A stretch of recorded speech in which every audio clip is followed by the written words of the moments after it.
before we know if it starts on there. But welcome, everybody. Welcome to the Ergo Community AMA. It's like the 8th community one we've done, maybe 7th, maybe 6th. Today joining us, we have Grayman and CQ. Kushti was here. I think he maybe is experiencing some connectivity issues. Hopefully we'll see him back after he gets connected. But it looks like we are live on YouTube too, so everything's working. Welcome, CQ. Welcome, Grayman. How was we got Jemai coming too. How was the Ergo meetup? I guess that's a big question. How'd it go from your point, guys? I'll let you go first, Brian. I don't know if Gray wants to talk, sir. He's had too much traveling, I guess. Or maybe I have to make him. Let me. I got to make him co-host. I got a anti-spam protection. All right, hit it, Gray man. You should be able to unmute now. It was fantastic.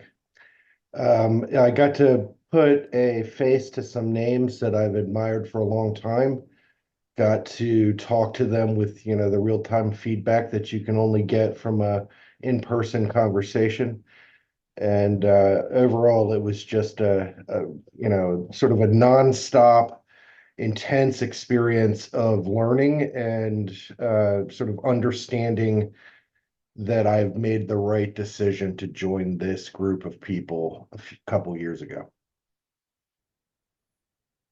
Started with Joe, giving what amounted to off-the-cuff remarks. He threw away his prepared speech and gave a banger about sort of the state of the industry and why we're here. And then speaker after speaker, whether it was technical or not, it just got to more and more backing for the concept that Ergo is a truly different project, that we are true to the essence of cypherpunk and that we are here to stay, and that the ideas that are cooking on the front and back burners are going to change the way everything works. I think the funny part there, Grayman, is that you think Joe actually prepared a speech. I think that's Joe for you, right? Always off the cuff, but that's always ends up being the best. That's for sure.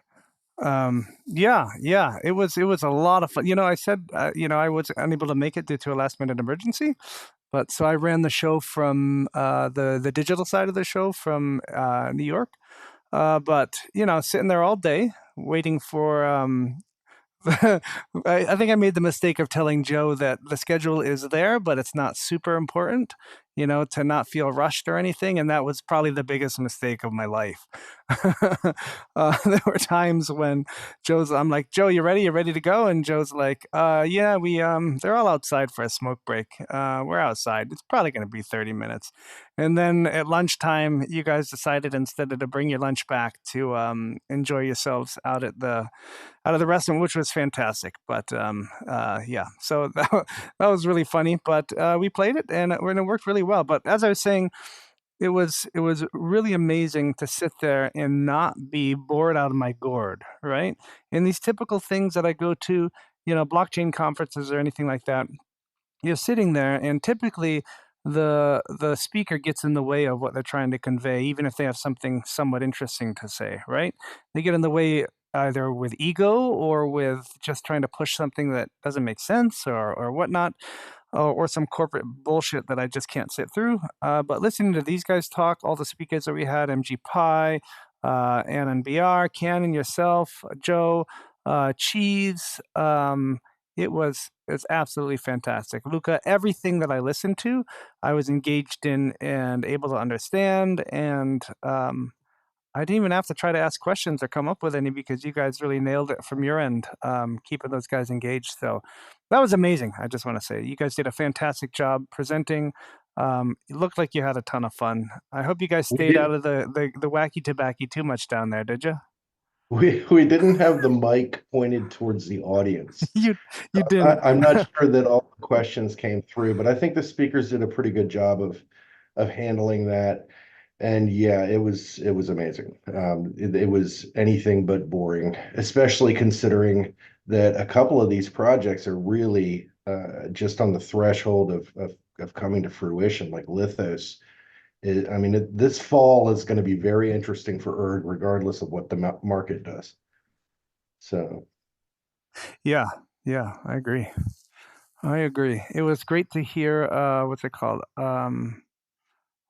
Lithos. That deep dive of Lithos was I don't know. That was great to listen to. Just listening to what the possibilities are, and then the kicker at the end where, this is not even ergo agnostic. This is can be applied to any mining chain as well. So it's amazing that we have people in the community and people in the dev sphere here that build because it's a great idea and then it can help benefit more than just our wallets or the people right in front of our faces kind of thing. So I thought that was really awesome to hear that from Cheese. What was the highlight? What was your highlight, Grayman?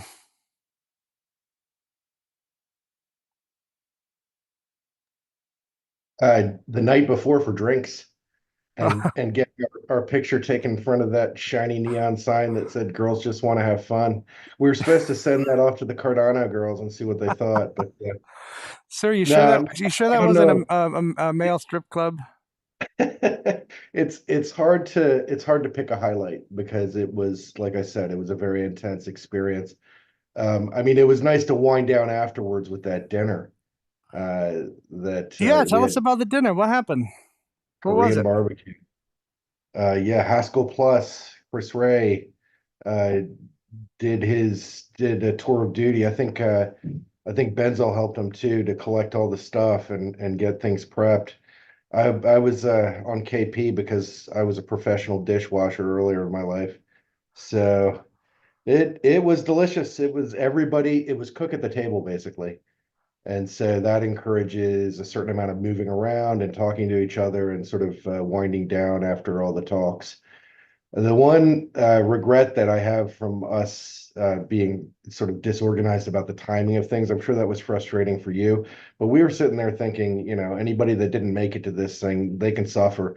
They can they're going to get to watch this on YouTube anyway.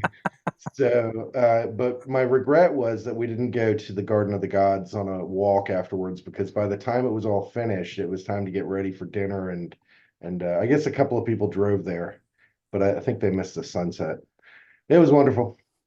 Awesome. Awesome. How about you, CQ? Cannon, what was your experience?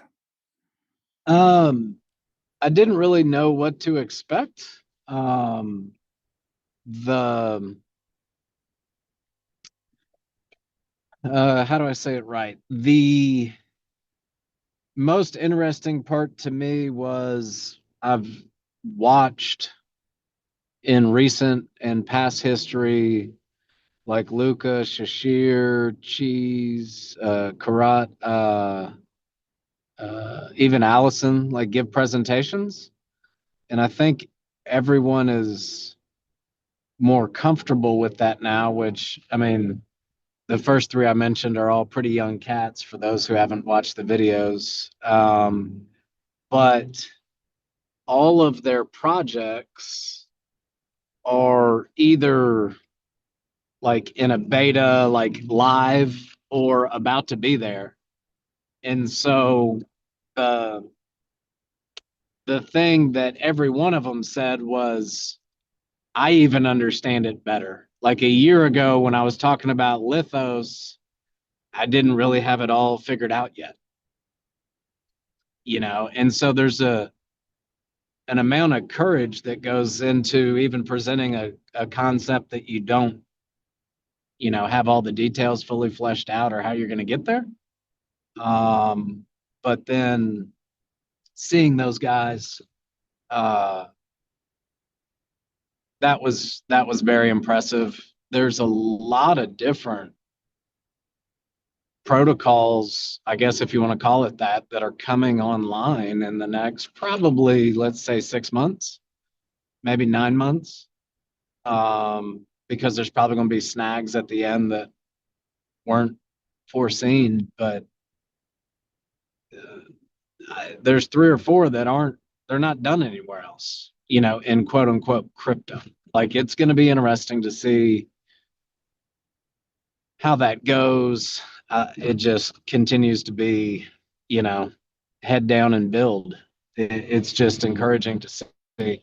So anyway, it was that was probably what blew me away the most. Uh, there were too many things that I enjoyed to say like one favorite. One of the things I enjoyed was Joe, myself, uh, Shashir, Luca, and Karat went to Garden of the Gods, and of course we were 20 minutes late. We were. I think HQ said it best. We were one long block away from being there before sunset. We missed it, but it was that was fun. The getting those guys out in nature and to Gray Man's point, I wish everyone had been able to go, but it was just, I mean, it was late trying to get everyone, moving around and stuff. But um, it definitely has a different vibe than trying to do everything just online. And it was crazy. I mean, there's three countries there, three different countries, even though we were out in South Colorado. So, um, yeah, good trip. And your talk was great too, CQ. That was fantastic to hear that that kind of thing kind of exists already in the fiat world, without blockchain, and that there's an option or a entry point where you could possibly put that over top of it and offer that. Yeah. The funny feedback, uh, Joe's sister was there and she she had had poor experiences with barter like back in the day, like 10, 20 years ago, to the point where she wouldn't accept it if a client asked if they would accept barter credits. She just turned the client down initially, like right there. Wow. Um, and she was like, what you're describing is not my experience. And I said, well, this group in my local region, I mean, they're really hustling. I mean, like it's shaking hands, kissing babies, making sure that things happen. They're involved in almost every transaction that's over, call it $4,000 or $5,000, just to make sure everything goes well. So there's a lot of local handholding on this kind of thing to make it work well. So where a DAO a Um, DAO could jump in that manner, right? An oversight DAO kind of thing. uh, I, I I think you're gonna have to have even like more hand holding than that, but I don't know yet. Like I'm open to anything. I don't You have got to answers leave yet. room for somebody to do some work and make some money. And Yeah, Right. and these guys are already making money, in a yeah, conventional, database that they host system. And the value add that was presented is pretty intuitive to all of us, but maybe not to people that are already in that industry. And yet, by being in a barter or in the position of trying to convince people to barter their services and goods, they're already sort of stretching what is the normal way of doing right. business in America, and so they might be receptive to that. I think it's a fantastic idea. It's more of a sales job than a technical job, although I Yeah. don't. And so I was pretty Well, excited to see how much effort you put into that presentation, and presumably talking to these guys down in Arkansas and Louisiana. yeah, yeah. Well, and let me get. So here's the highlight. So Joe's sister says that she's really polite about it. And she just flew back home and she just sent a message to Joe. This was late last night. He sends it to me. So this is her quote. So before Saturday, I hadn't heard the word barter in more than a decade. Tonight, I was introduced to a guy, and he is leading the charge of one of the largest global barter entities. I mentioned very top line what you guys were talking about, and he is interested in learning more. What a crazy coincidence. Wow. The fates have aligned. What are you manifesting there, Cannon? Yeah, I don't know, man. But it's I mean, it's sort of it's a joke, but it's like good vibes, right? Like when I used to be on Twitter, I'd post surf videos. I mean, those are like the happiest athletes. I know they're bearing down, but them and skateboarders got to be the happiest athletes. It's just good vibes, right? Because they're doing something you shouldn't be able to do. And I think that's sort of where we need to be. And it's yeah, I'm excited. I mean, It it's has to be basketball players for sure. For sure. uh Think about it it. that's a Think that's a about it. that's a job, man. That's a job. My business partner's That's son true. played That's true. professionally. I met professional tennis players, all those things. It's a job, it's a business. Uh Surfing That's and a good skating point. is still sort of ancillary, right? Like those guys are Right. making money, but they're not getting 20-50 million dollar contracts and having to change their whole life for it. But anyway, um yeah, that was sort of the full circle on even my uh little discussion as a non-dev, just for a crazy idea. So yeah, I just want to, I mean, publicly, I said it there before the recording, but thank you to Joe for, just saying, no, that sounds cool. As he and I were talking about it for the last couple months, he's like, yeah, why don't you present? I'm like, yeah, I don't know. And then I think he publicly said, oh yeah, Cannon's going to present on this. So I couldn't really back out at that point. So anyway, I appreciate it and appreciate the opportunity. Yeah, no, it was great. Yeah, Faku is there as well, right? Representing. I was hoping maybe next time we can get Faku to talk about like local trades and those kind of things with honey and how those kind of things work, and you can bring those into the blockchain. But maybe we can get him to talk about it next year at the next meetup. How's that sound, Jemai? Yeah. Any thumbs up? Oh, did I make Jemai? Let me see if I blocked Jemai from talking. No, I He didn't. commented. He commented. Okay, he said skate or die next time. Perfect. Great. That sounds good. Yeah, I think this is what's a great start. I think Kushti mentioned that he wanted to have it in what's it, Barbados? No, some what was the place Kushti wanted it next year in Mexico? Acapulco. So it's mid late February, an Acapulco conference. So let me check how big is that. We may ask Lutz. So they visited it a few years ago. What conference is Uh, there at that time? an Acapulco. It's a blockchain conference there, or you mean just have the meetup there on its So own?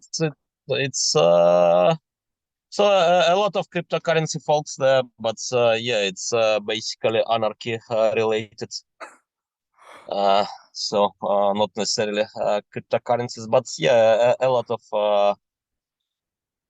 cryptocurrency folks, including organizers, which are super OGs, Bitcoin OGs there. Yeah. Oh, awesome. Okay. All right. Well, get that figured out, Kushti, and then we'll start trying to plan it and see how it looks. Yeah. Let's see. So let's have a chat with Lutz or the Telegram. Great. So Lewis is Alright. That's where Lewis is from.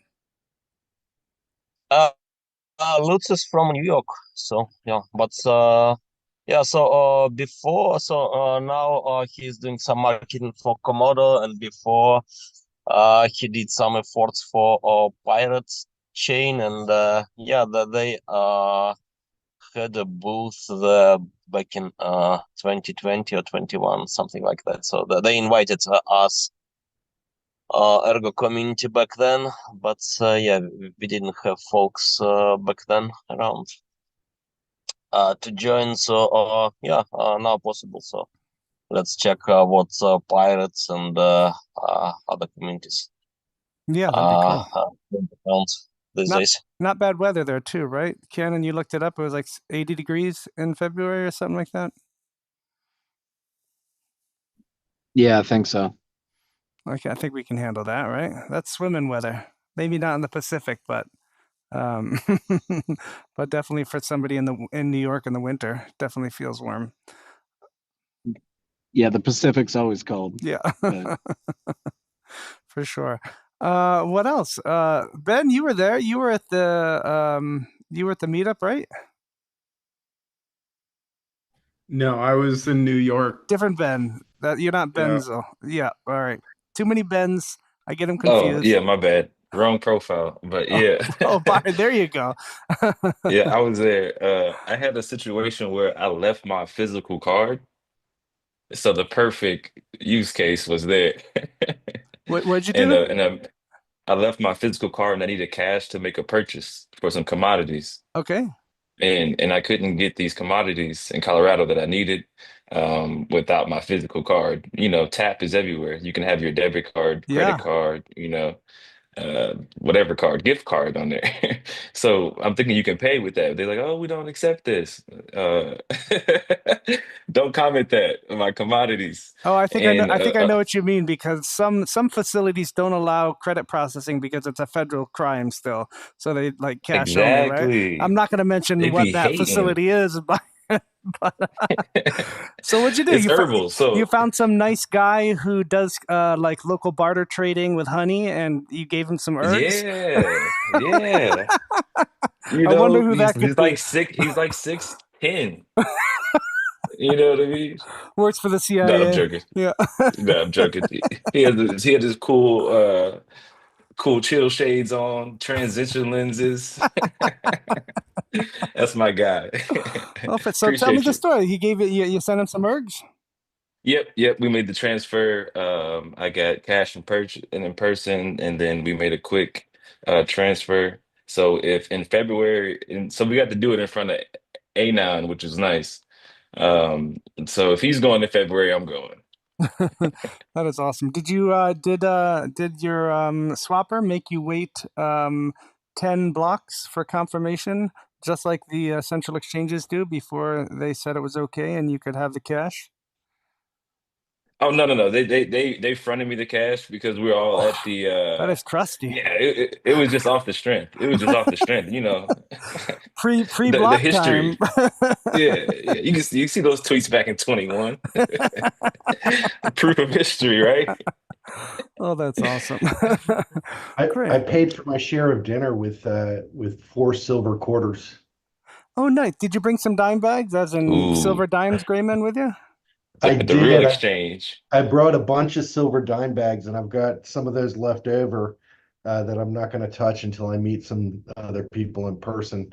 And I also brought a handful of silver quarters and gave one of those to everybody that spoke along with their dime bag and paid for my dinner with silver quarters. In fact, I overpaid a little. I gave him 5 of them, but then Chris needed a couch to crash on, so he gave me one back. No taxes involved. Oh, I love Chris is Chris. amazing. Shows up at Colorado Springs without a place to stay. Fantastic, Chris. Only Chris, right? That's amazing. Yeah, with a silver quarter, right? By the time you paid him and got home, it's probably even worth more than than it was when you gave it to him.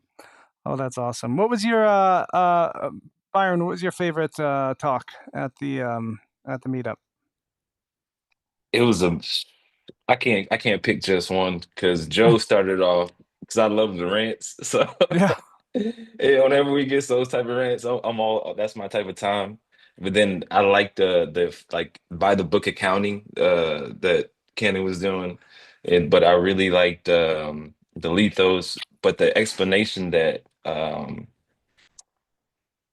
MG gave was amazing. When he gave his explanation about how the differences between the styles of contracts and how they're executed and all that type of stuff in the trees, I was like, oh man, that's dope.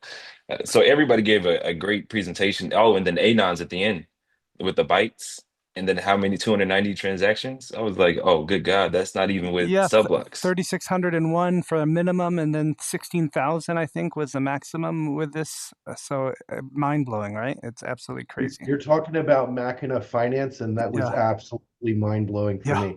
Hadn't really considered it before because I'm not really interested in any of these parts of crypto that resemble stock trading. I don't give a shit. I'm here for the local exchange stuff. But listening to that was fascinating because I know that one thing that people are constantly wringing their hands about is liquidity. And Yeah. that's a system that could potentially bring an enormous amount of liquidity on chain passively without investors having to actively make trades. They just set it's machine finance. So basically, within your wallet, without going through central exchanges, there's a bot that you spent a part of your assets, you assign them to this bot, and you tell it, I want you to trade within a grid against other traders who are also doing this and maximize my ERG stack or maximize my SIG USD stack or whatever it is you want to try and trade towards and assign it that task, or maybe even just assign it the task of just collecting at a certain price or something simple. But you'll be able to do that. You'll be able to set it and forget it, and it will trade against other people who are doing the same thing without any ERG ever having to leave, or these other assets ever having to leave the ecosystem. So now when people want to make a trade, they don't have to worry about, is there enough liquidity at this particular trading pair or what have you. The first thing that they're going to do is their machine is just going to try and execute that trade for them. And now you can be patient because instead of worrying that, oh shit, I put my assets on Trade Ogre and I'm waiting for this trade to go through, and I'm just going to give it some time. But all of a sudden, the Canadian government decides that they're going to raid their offices, and suddenly the money that you had waiting for your trade is gone and you can't pull it back to your wallet. This is custodial trading. And I don't think that any of these sexes are ready for what's coming their way once we get that shit online. It's going to start slow because nobody knows. But once people figure out that that's possible, why would you go to a sex? Yeah, I mean, anybody that knows anything, why would you go to a sex, right? Yeah. And then over Well, the time, argument is always going to be the tightest spreads they can quote. That's always going to be the argument. Yeah, that's the The question of main, getting the, more people involved. And yeah, the and main thing that centralized exchanges have is they have the ramps right now and they control the ramps. So Alex Yep. has mentioned a couple times, like something like BISC or something, finding ways to go back in time, sort of. I think that'll be key, for sure. This. But but I want to give a big. He gets it all the time, but Alex Kushti, what you and the guys that develop Ergo platform, um, I think everyone there came away with a bigger appreciation for how much foresight you guys had in adding AVL trees and NIPA POWs and just all these different, the ability to add sub blocks after the fact. I mean, just the way that the protocol and the platform was designed is we're all still scratching the surface, but all three of those young giga brains, uh, all of them said, yeah, I think it was 2 or 3 years in, and I was trying to figure something out. And Kushti was like, why don't you use AVL trees? And Karat was like, what the hell's an AVL tree? And he goes, now I use them all the time. Louis uses it all the time for Paideia. Like everyone's using them, but they didn't even know what they were. Like it's still, and his comparison was they have the Merkle trees, and Cardano, Petra yeah. trees Merkle on trees, yeah. Cardano, but it's almost like it's an L2, it's a bolt on. So there's still an air gap between you and that tree, where on Ergo it's in the base layer.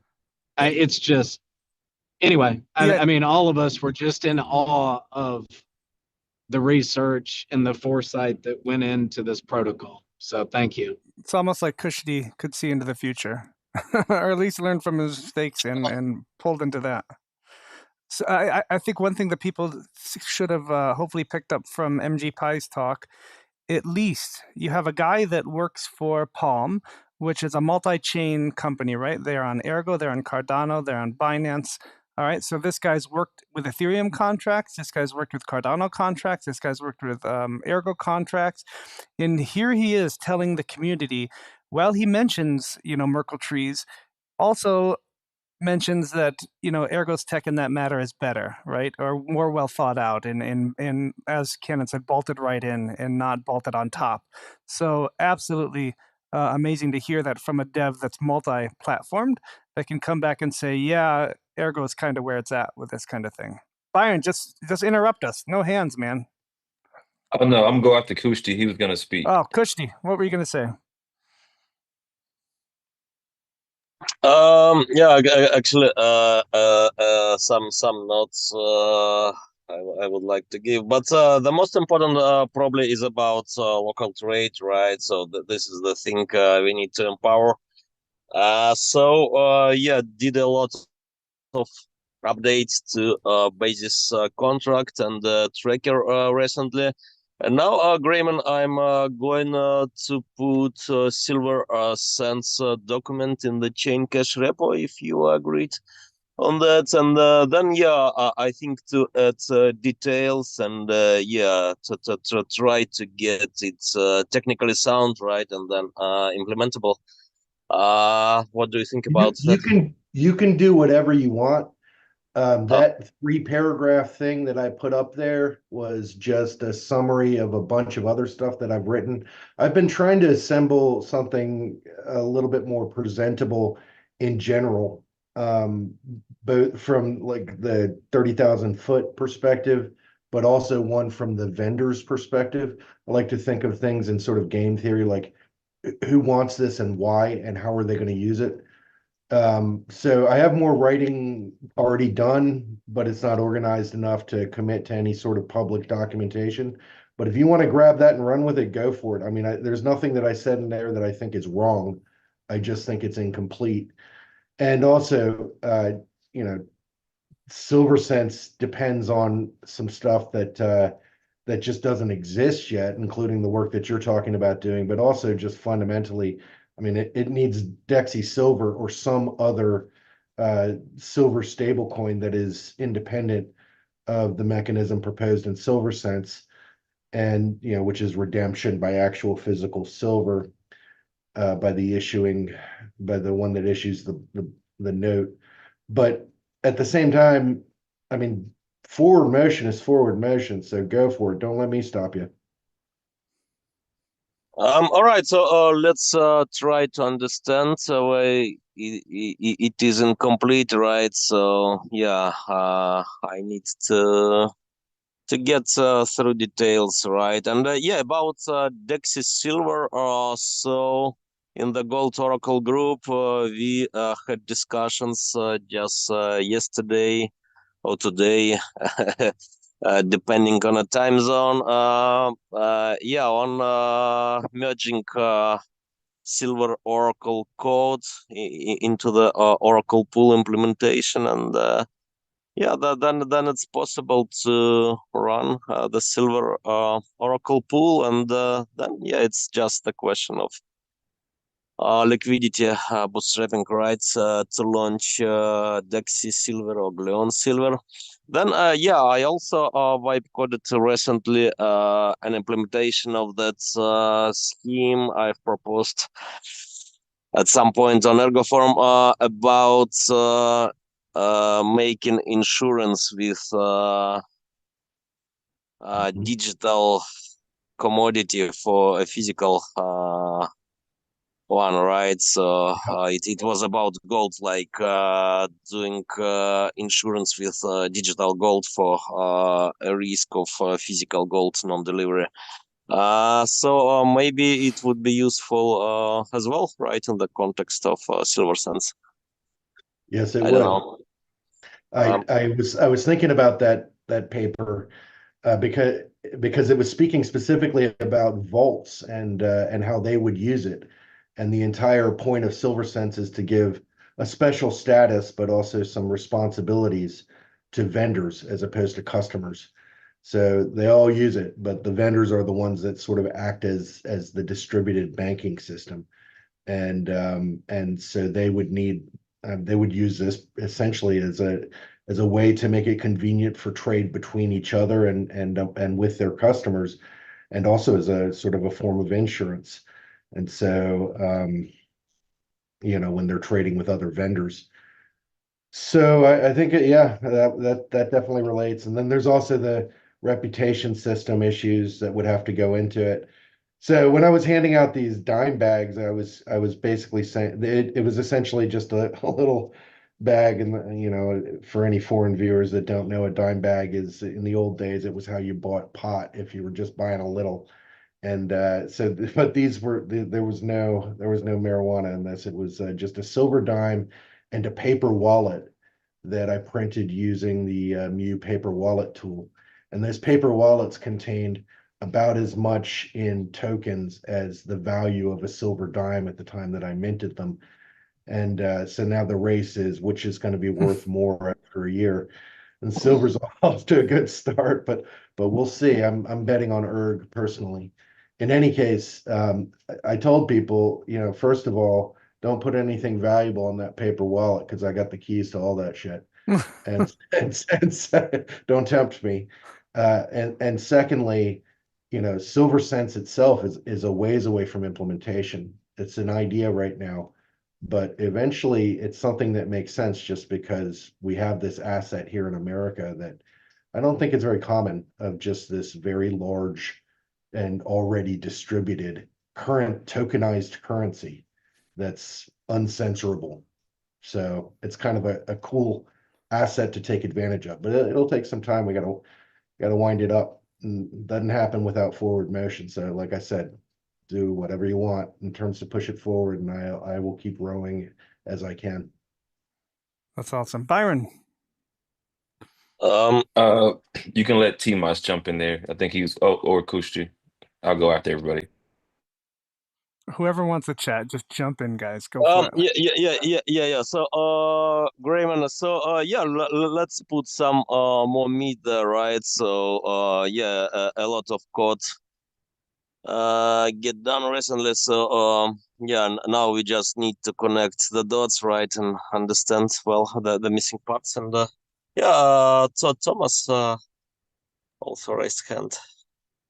On the note of the silver sense, I've actually been trying to develop like a prospectus to send into local credit unions and like gold or coin shops. So my idea behind it is kind of like what Grayman was thinking, like a local distribution hub of sorts almost. So the only thing is with it is that it's a little bit confusing, like how you guys were speaking about the bartering earlier. A lot of people are kind of like apprehensive, like, oh, this is on the blockchain, and then they get like a little bit like kind of sketched out. But I think overall, like given enough time, there's really no way we'll be able to get any large like A tier bank to support any of those kinds of transactions just simply because they just don't want to, unless they have a contract with somebody that's like an insider thing, like the sexes. Basically, there's really no possible way that that could ever be achieved.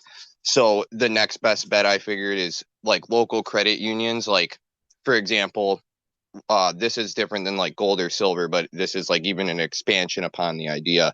Say you have like $1,000 of like silver, or you buy like some beater piece of shit car that you take into your credit union and you give them the title, and then they'll give you a loan based on that amount. That can basically be like kind of like a interactive way to like kind of ATM transact via Ergo. So like if you go to your local credit union or your coin shop, and on top of that, like with the coin shops, they could even be like custodial holders for the chain, so they could get like incentivized. Like if you pay for an ETF, like I think it's 0.05% for like holding fees and stuff. Because from what I have talked to the shops about, that's their main concern. For the ones that there's actually a fair amount of people that are interested, they would just like a prospectus for it. So the main problem with them though is they were saying the amount of insurance extra costs for the amount of inventory added. There would need to be a way to cover their insurance costs, obviously, so that way they don't just have a whole ton of gold sitting there for Ergo that's not insured. But that's kind of like the route that I was thinking about going down with like how to implement That's chain cash and things like that into actual function. So that's a little more centralized than I'm thinking. but I acknowledge that some degree of centralization is necessary. So I'm a little less centralized because I'm thinking this is not going to be handled by credit unions or coin shops. It's going to be handled by the vendors that want to transact in this stuff. And the most valuable thing that's on the network is not going to be the silver dimes and quarters or the silver cents tokens on Ergo. It's going to be the goods and services that they're trading for those things by definition, because that's why people want to engage in that trade. So it distribute also by making it silver cents instead of gold or like larger, more numismatic silver or other precious metals. By just making it this simple, crappy junk silver, right? It makes it so that you can't really accumulate enough of this to become a target for, organized crime or the IRS. But I repeat myself. Um, it's more of a like a local commerce, small amounts of money. But if it caught on, those small amounts of money have access to about $15 billion worth of these tokens that are already spread all around this country. So no bank, no credit union needed. The vendors are the banks, the ones who are selling their services, which is the valuable part of the whole system. That's what makes an economy. It's not money. It's the goods and services that are on exchange. Money is just the token that moves it around. Banks and coin shops love to gather that stuff in and think about how they can profit and make an economy off of money.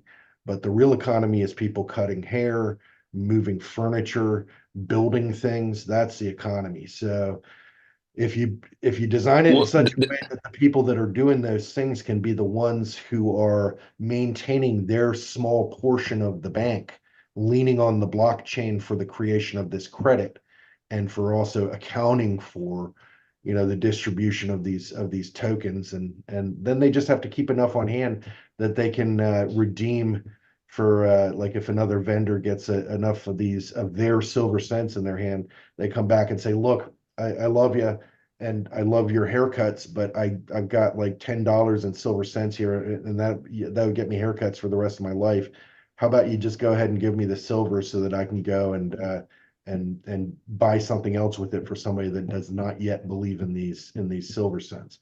And so that distributed issuance and redemption is what makes it such that you don't need credit unions, coin shops, or anything quite that centralized. It's still centralized, but I mean it's not totally distributed to the leaves of the tree.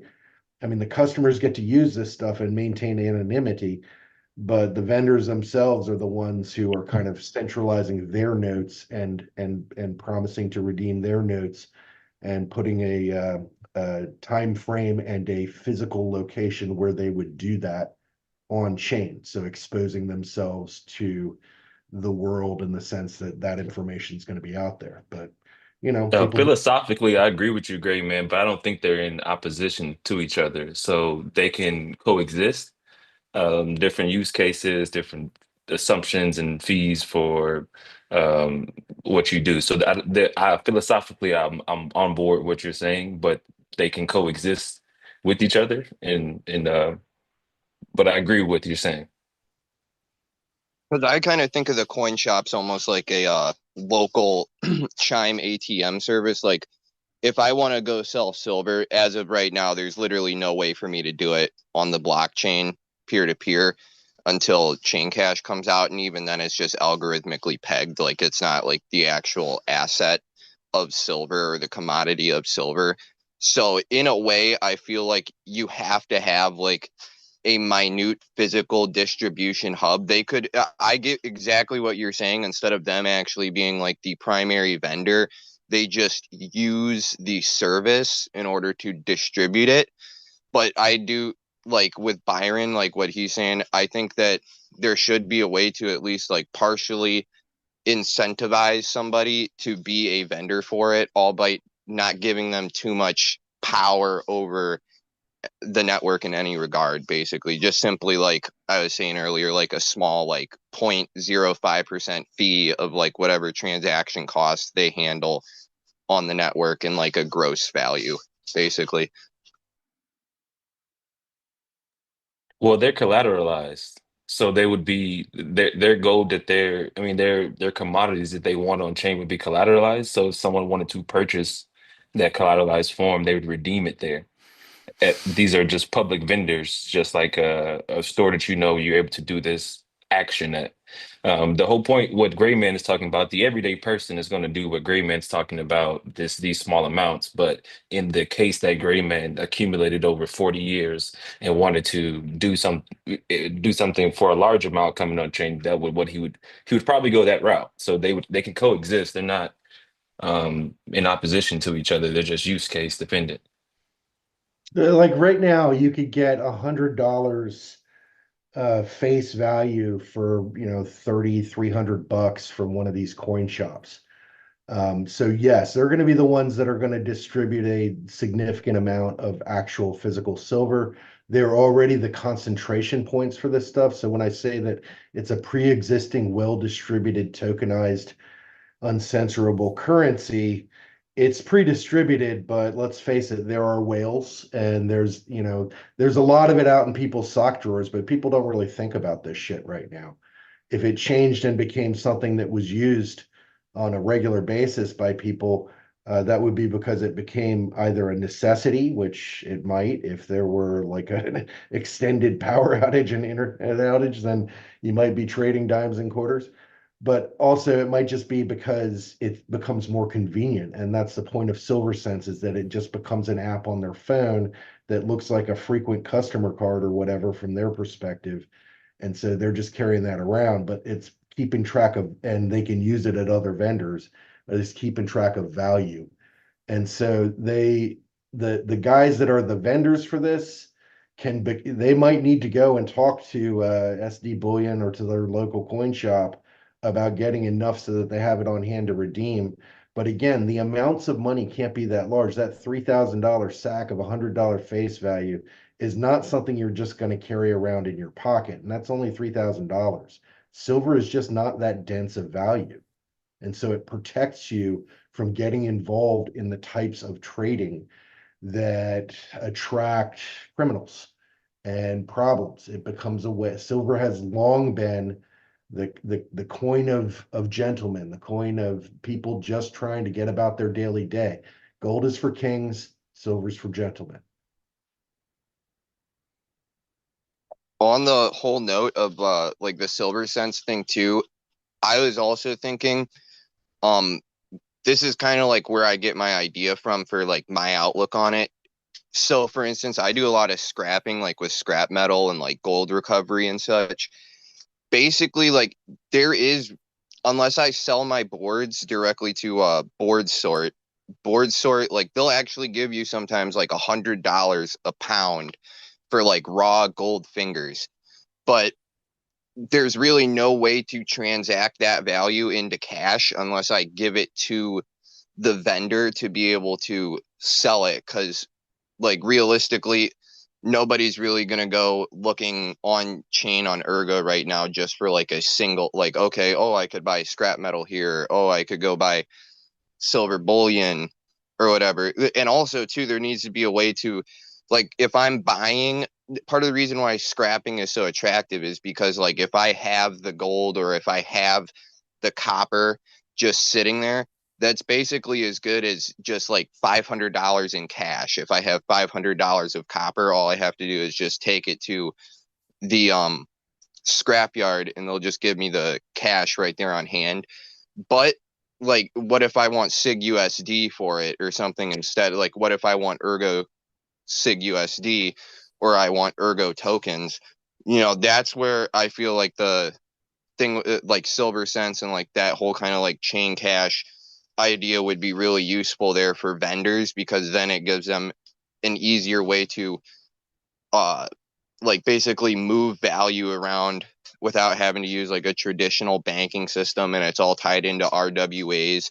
Like I was saying earlier, you could even expand upon it even more. Like I'm pretty sure Basis is doing this, or at least into the future. It's probably going to be the plan to like be able to tokenize, like if I want to reverse mortgage my house to Grayman, for example, I can sign the deed, put it up onto like a DAO, right? Then the DAO overview is like, okay, yada yada. He's got the title. Here's bill of sale. Here's everything, and then it goes into a trust on like a legal trust. This is why I say like certain things need to kind of be done off chain, or else there's no like legal backing for it. Because who's to say I actually have to pay Grayman my house if I default on like the $250,000 of loan that he gave me? So the only way to I agree ensure with that. you. Let me Hmm? interrupt right there and I say I heartily agree with you. And I think that one of the most interesting things about blockchain and smart contracts is that, I mean, where the rubber meets the road when you're dealing with the physical economy. And the legal part of that is so important. And it's interesting that you have to go off chain to write that stuff. But if you stored it on chain, then it's a more indelible way, at least like MD5s or hashes of the documents that you actually sign to ensure that everybody's on exactly the same page in a provable way. Blockchain helps facilitate finance by making trust push to the edges in the same way it could also happen for the law and for contract agreements. So what you just said about needing to go off chain is correct, but then it needs to come back on chain for the proof. The interconnection between blockchain and the law is something that has been only scratched the surface. And that's in the whole industry, including all those clowns in the Ethereum world, and they're handling billions of dollars. Yeah, that's why I was saying like for like with the trust, for example, if it's in the trust, then even though it's done off chain, you can just upload all the IPFS documents via like NFT images into a DAO for a governance vote. But there needs to be a way to check to make sure somebody didn't just fraudulently create those documents via an AI or something, because the AI is getting so good now that somebody could like create all these fake artificial documents. So there's got to be like I've written an article or two about it on the Ergo forum. There needs to be like a triple verification check or something, like a serious amount of verification done with the DAO vote and the governance vote, and also like notaries involved somewhere. So I do believe, as much as people want to put stuff on chain, just strictly on chain, there's got to be like a fail safe done off chain using like notaries, like legal documentation, and then all that can get uploaded on chain in order to actually process the transaction once it's been confirmed via like notary service and everything like that. And then the DAO can also confirm, and it can sit in like a pending one-to-one collateralized escrow account.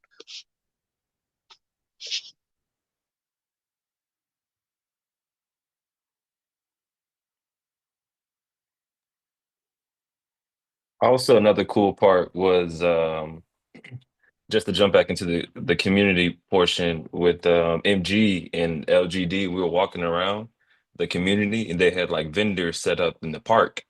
In HQ in Jersey. Is that not Legend from Canada? Well, we'll walk around the park, and so when we're walking around the park, MG was meeting with vendors and getting their information and offering them to bring their products on chain. And one of the products was this mushroom stand, and they had all type of mushrooms, lion's mane, all these other different type of brands I've never even seen before. I mean, or not brands, but kinds I've never seen before. But it was pretty cool, man. They were interested. They're like, oh wow, you can do such and such, and he was just kind of trying to keep it high level, explain what we can offer them, and it was pretty cool. You mean Luca from Canada? Yep, Luca. Yeah. Is that not LGD? Yeah, LGD is Luca. Yep, you got it. Yep. Okay. Yeah, from Canada, man. Hey. We're at 10:01, boys. Perfect timing. HQ just joined us right in time for us to leave. HQ says in chat, you guys can get the certificates certified and validated through a smart contract, which is initially used for minting those certifications. We've got a question online, Kushti, if you could answer that really quickly. Kushti from Bibis, can you explain next steps towards subblocks and time frames? You there still, Kushti? Perfect, thanks. Yeah, so next I think is publishing the white paper, and well, yeah, still waiting for reviews for the initial pull requests, and polishing implementation, which is yeah like 85-90% done. But yeah, now need to present white paper maybe to make it quicker. Uh, I mean to have pull requests reviewed, and yeah, well, there is need to discuss, right, the design and other things within the community. All right, and one more question. This might be for others as well. Blake says that hearing a lot of chatter about Bitcoin mining and the adaptation of those miners being used dual purpose for some AI compute. Blake says, is there any chance that Ergo miners with their GPUs can adopt the same? I think we had a talk at one time. Cannon spoke about this to some extent, and Joe as well. I think the talk was the opposite what we were talking about with Ergo. And the idea was that you have all these AI farms sitting around that have potentially some idle time, right? And why not mine profitable cryptocurrency in their idle time? And I think we discovered that at some point there was less idle time than we thought. But somebody can correct me on that. Grayman, you're about to speak. I, I mean, my ears were ringing. I also spoke with Joe about this at the meetup, and he got it to kind of click in my mind that what he was really talking about was not, I mean, it's sort of analogous to the concept of stranded energy. And Right. certainly there would be stranded energy, like Microsoft's thinking about bringing 3 Mile Island back online and buying 100% of the power for their data center, right? So there is stranded energy. But what he's talking about is stranded compute, Yep. right? The capital investment and the labor and time investment into maintaining a data center and keeping all of these GPUs and systems running and working correctly, that's an enormous spend. And there's not a constant requirement for serving AI requests and serving up tokens. So what happens when some of that's gone fallow? If they cool down and you have to reboot them, that adds additional wear and tear on those systems in those racks. So why not just keep them running all the time and have a portion of your farm dedicated to mining something gentle, but nevertheless using the compute that is the sort of general purpose computing that can be done on a GPU as opposed to an ASIC. Yep. So you keep that system running, you keep the blood flowing through it so it doesn't have to, die and wake up once every day when all the AI load comes online because everybody wakes up and starts having the machine do their job for them, right? So when it does spool up, maybe you've got, very close to no machines and zero racks are mining erg, right? But what happens when all those people finally go out for beers and they stop asking AI for anything? What are you going to do with all those racks full of compute? You got to do something with it. I mean, I figure if it's Microsoft, they're probably uh, training it. That's going to be a part of it, but they're also going to, be asking it how can they dominate the world. But when it comes to other companies, maybe they think maybe we should actually keep these machines busy by making a hard currency with them that we can then use in other ways with the AI when they spool up and operate. So Yeah. I thought that was fascinating. The idea Yeah. of stranded compute. Yeah, makes sense. Really cool. All right, guys, we're 5 minutes over. Good talk. It was so nice to have you guys here. So nice to hear other voices chat and recap about the meetup. I should have time this weekend. My wife is visiting family in Peru, so it's lonely me at home with the dogs because the kids are at their mom's this weekend. I will probably sit down and split up all the videos, create AI summaries of each, and post them to YouTube so that you guys can ingest them on demand and you don't have to sit through 2.5 hours of blank space where Joe and Jemai and Grayman and Cannon decided to take a dinner. It was a good lunch, man. It was good. Lunch. All right, everybody. Thanks so much. It's great to see you. It was a great time last week, over the weekend. And Krish, do you want to close it out? Yeah, so let's continue our the text chat. So a lot of things to discuss. Yeah, well, basis tracker testing, chain cache, well, open source nature of developments. Yeah, how to spend funds raised recently for development. And yeah, well, a lot of other things, right? Well, from philosophical and kind of political to very technical, nuanced ones. Yeah, so let's continue the text chats Sounds and great, everybody. have a great weekend. So yeah, let's have chats coming days. A lot of topics to discuss. Great, guys. Take it easy.